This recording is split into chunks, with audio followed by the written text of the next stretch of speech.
नमस्कार, फटाफट बुलेटिन में आप सभी का बहुत बहुत स्वागत है और मैं हूं आपके साथ नेहा रेड्डी। चलिए शुरू करते हैं देश दुनिया की बड़ी खबरें फटाफट अंदाज में।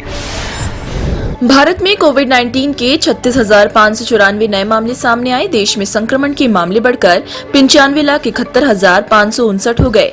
वहीं 540 और लोगों की मौत के बाद मृतक संख्या बढ़कर 1,39,188 हो गई। देश में अभी 4,16,082 लोगों का कोविड-19 का इलाज चल रहा है। 90,16,289 लोग संक्रमण मुक्त।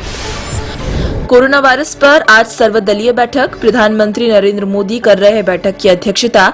इस बैठक में प्रधानमंत्री नरेंद्र मोदी कोरोना वैक्सीन को लेकर सरकार की रणनीति की जानकारी दे सकते हैं। आंध्र प्रदेश में ग्रेटर हैदराबाद नगरपालिका निगम GHMC चुनाव की मतगणना शुक्रवार को सुबह 8 बजे शुरू हुई। शुरुआती रुझानों में भाजपा ने बनाई बढ़त। TRS दूसरे नंबर पर। असरुद्दीन ओवैसी की AIMIM का बुरा हाल। मतगणना के लिए 8,152 कर्मी लगे हुए हैं। हालांकि चुनाव परिणाम बदल भी सकते हैं। चक्रवात बुरेवी कमजोर होकर निम्न दबाव के क्षेत्र में तब्दील हो गया और आज तमिलनाडु तट को पार करेगा। बुरेवी की वजह से तमिलनाडु और केरल के कई इलाकों में भारी बारिश। मौसम विभाग ने जारी किया रेड अलर्ट। तिरुवनंतपुरम अंतर्राष्ट्रीय हवाई अड्डा शुक्रवार सुबह से 8 घंटे तक बंद रहेगा।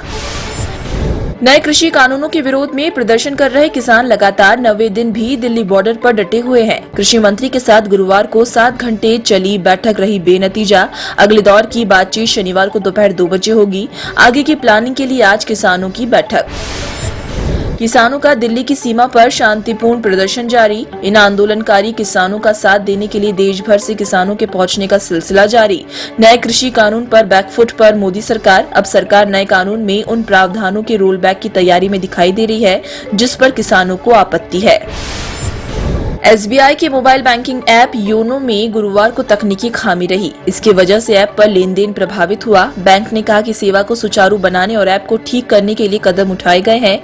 SBI की योनो ऐप में खामी उस दिन आई है जिस दिन भारतीय रिजर्व बैंक ने HDFC बैंक पर नई डिजिटल बैंकिंग सेवाएं पेश करने पर अस्थायी रोक लगा दी। प्रधानमंत्री नरेंद्र मोदी ने शुक्रवार को नौसेना दिवस पर भारतीय नौसेना की सराहना की। कहा कि वह निडरता के साथ देश के तटों की रक्षा करती है, साथ ही जरूरत पड़ने पर मानवीय सहयोग भी प्रदान करती है। गवर्नर शक्तिकांत दास ने किया RBI की क्रेडिट पॉलिसी का ऐलान। मौद्रिक नीति में नरम रुख को बरकरार रखा। जताई सर्दियों में महंगाई दर में कमी आने की उम्मीद। रेपो दर 4% पर बरकरार। तुर्की के राष्ट्रपति ने पाकिस्तान के प्रति अपना प्रेम एक बार फिर से जाहिर कर दिया है। खबरों के अनुसार दावा किया जा रहा है कि राष्ट्रपति एर्दोगन कश्मीर में भारत के खिलाफ आतंकी सहायता लेने की योजना बना रहे हैं। हालांकि इससे पहले भी वे कई बार संयुक्त राष्ट्र के मंच से कश्मीर मुद्दे पर पाकिस्तान का समर्थन कर चुके हैं। फटाफट बुलेटिन में फिलहाल इतना ही। देश दुनिया की अन्य बड़ी खबरों को जानने के लिए आप सबसे पहले विजिट कीजिए webdunia.com पर और इसी के साथ दीजिए इजाजत। नमस्कार।